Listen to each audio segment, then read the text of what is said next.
now, and this is going to be the segment, 3 things Eric thinks. The Kansas City Chiefs, a team near and dear to my heart, a team that, won a Super Bowl back in 2019, played in the Super Bowl in 2020, has hosted the AFC Championship game 3 consecutive years, despite a roster that I think both of us will admit has its own flaws and things like that. They're getting they really have, I think, 2 positions right now, premium positions, that are going to require some significant, I'm going to close the door here, significant, investments, right? Left tackle, right? Right now they have Orlando Brown at left tackle, was a guy they traded a draft pick for. They applied the franchise tag. He wanted top billing money. The Chiefs said, no way, you're not that kind of player. He's played an okay season this year. They're going to probably have to move on from him. And defensive end, right? Like edge for them. Both of those positions, as we talked about edge specifically on, episode, I believe 12 or 11 or 12 of the Sumer Sports Show, we talked about evaluating edge and how to get that really good player, you either have to get lucky or you have to get a guy in the top 10 of the draft. And left tackle, it's sort of the same thing, right? Like after the first 10 or so picks this year, we saw Ike Ekwonu, Charles Cross, and Evan Neal taken in the top 10. After that sort of top 10, then you're dealing with guys who are flawed and can't necessarily play right away. Trevor Penning, for example, of New Orleans, Tyler Smith, who we're going to talk about with Dallas. It's a crapshoot after that. So the Chiefs have 2 big needs, right? Left tackle and defensive end. It's almost impossible to access those players in free agency, right? It's almost impossible to go after them. And when you do, the guys like Trent Williams are going to cost a lot of money. And so you kind of have to use the assets that you have to your advantage. And Chris Jones, who's 28 years old, a defensive tackle who's had a very, very good career, a wonderful career out of Mississippi State, picked 37th by John Dorsey in 2016. He has the highest, defensive tackle grade among PFF players so far this year. Aaron Donald's been hurt. He's basically on the last year of his contract effectively. The Chiefs, own his rights, but they're not going to be able to work with the money that they currently have with him on contract. The Chiefs probably need to trade Chris Jones if they're going to effectively address left tackle and edge. What does that, when I say things like that, what does that make you think of? That's a really good thought, Eric. I mean, when I think about that, I think you as a general manager and a head coach often look at situations like this and you beat your head against the wall and you go up and down the line of your roster deciding on the legitimate ones, would we trade or do we need to keep, for not only because of the person's skills, but because of his leadership ability, because of, God forbid we talk about this, because of how they market the club, right? Because believe me, there's a business element to it as well. Make no mistake about it. Arthur Blank was very mindful of me. Though he let me do my thing, he would always knock on my door and let me know the importance of how many jerseys, figuratively and literally, are sold here, right? So this becomes a big conversation. I want to talk more back and forth on this, Eric, because I love your thought on it. And I sit there and I think about what I said. I don't know, I might even said it a couple of days ago or whenever when we were talking about interior D linemen. I think you can get good defensive linemen, a la Grady Jarrett and many, many, many more, of course, that can play inside for you, but you can't, to your point, go after, oftentimes not get that premier rush guy unless you're either drafting, of course, very high. They don't come available in the market. The only way they come available in the market if the guy is a true a-hole. Let's call the way it is, right? That is the only way, to your point. So I want to talk more about this because I look at it and I think, all right, you're going to get a pass rusher that's going to influence the game in so many ways. Not that your interior D lineman isn't, but as I mentioned before, there's an opportunity that interior defensive lineman gets 30 to 45% play time, if that, where you're getting that guy in today's world, the way it is with sub D and such, that cat's going up around the corner all the time. And if you're looking to be a perennial championship team, you need to have that. We obviously struggled with that after Vic Beasley lost his wind. We never got it back. There's been many cases that I want to throw it back to you quickly, but there have been so many mistakes on the rush side because there is such a want and need for it. And all of us will tell you in the league, we make most of our mistakes on overly excessive needs.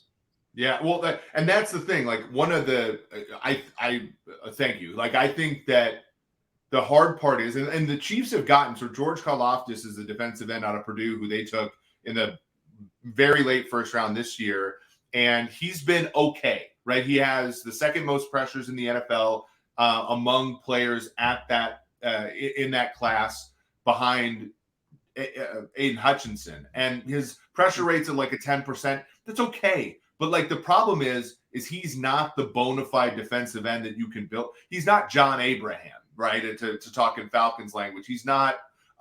He's like in some ways it's kind of funny because you guys signed this guy. He's more of the Ray Edwards to Jared Allen, right? And to me, like that guy can be effective, but he needs that buck next to him. Like he needs the Derek Thomas type. He needs the real bender, the guy that can really make plays. And then you can get cleanup stuff.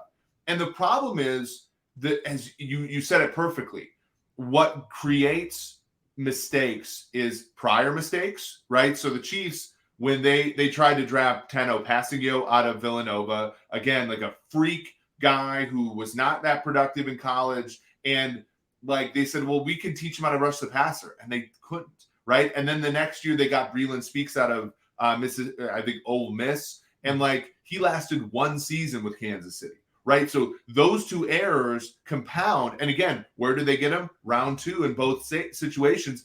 But why do the Chiefs have to pick that guy in round 2? Because they're good enough every year where they're never picking top 10.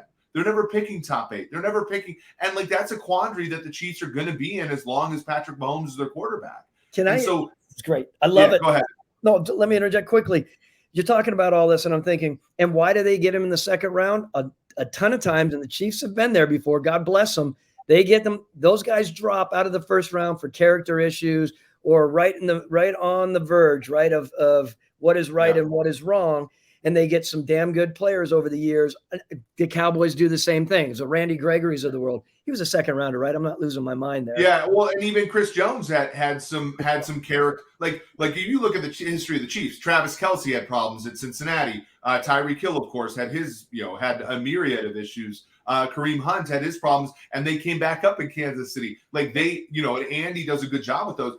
Teno Passigio is another example. He wasn't a turd or anything. He just was raw. Like, but again, if you're taking a guy at a premium position in round 2, he's got problems. Now, they compounded this issue because in 19, when they traded Dee Ford to the 49ers because he didn't fit in that scheme. Ultimately, that was a great trade because Ford barely did anything after that. Justin Houston left, and I know the reason Justin Houston left. I'm not allowed to say it, but Justin Houston left. They went and traded 2 high draft picks and a $100 million contract for Frank Clark. To me, that is the desperation of a contender, right? Because you're never going to pick in the top 10 if you have a quarterback like Mahomes or prior to him, even Alex Smith combined with Andy Reid was never going to get you much closer to 15, right? So then you buy into a guy like Clark who had moments, right? But the reason he's available and the Seahawks didn't give him the mega deal is because there's a little bit of inconsistency to him. There's a little bit of whatever to him. And so you buy into him. And that trade, now they won a Super Bowl and flags fly forever. But the Frank Clark trade has, from a production standpoint, has not been a hit.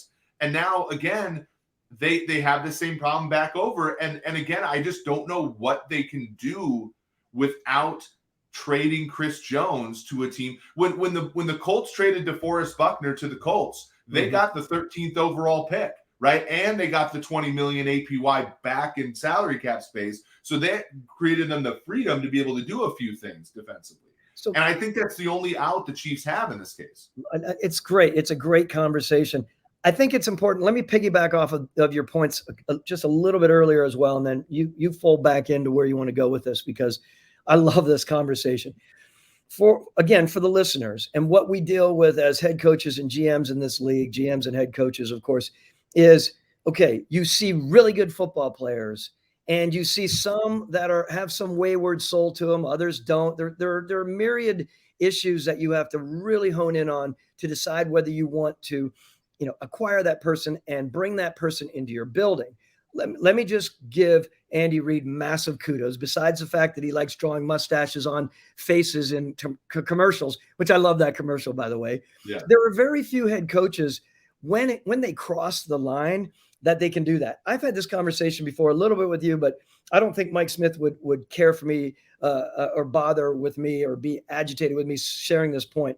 But I remember in those earlier years, as a head coach in this league, you come to the table usually as a coordinator, right? So he and Dan Quinn came as defensive coordinators, but he was around some pretty tough ass guys, right? And some wayward souls, some of those people that Smitty had in Baltimore, some of the people who he was around, as well as Jacksonville, there were some tough hombres there. Mike had a really good feel for that. And I remember when we were looking at certain players coming in, without getting off on a whole bunch of this, and I remember saying to Mike, please remember, it's easier for you as a D coordinator or a linebacker coach or a D-line coach to deal with the riffraff and the personality because you have a pretty small compartment. You're like the grandparent, right? That's exactly right. Now you're the dude. Now you're the parent now. You have right. That's exactly right. Now you have so much on your plate, and it has so many levels that can bleed into your leadership as a head coach and bleed into your team and your camaraderie and everything it is. So it is a much more complicated spot to be in as a head coach. So back to Andy, massive kudos that he's able to navigate that line when he's as a head coach and as a longtime head coach, where you would think his personality and his patience would waver over the years. Man, it just keeps getting stronger.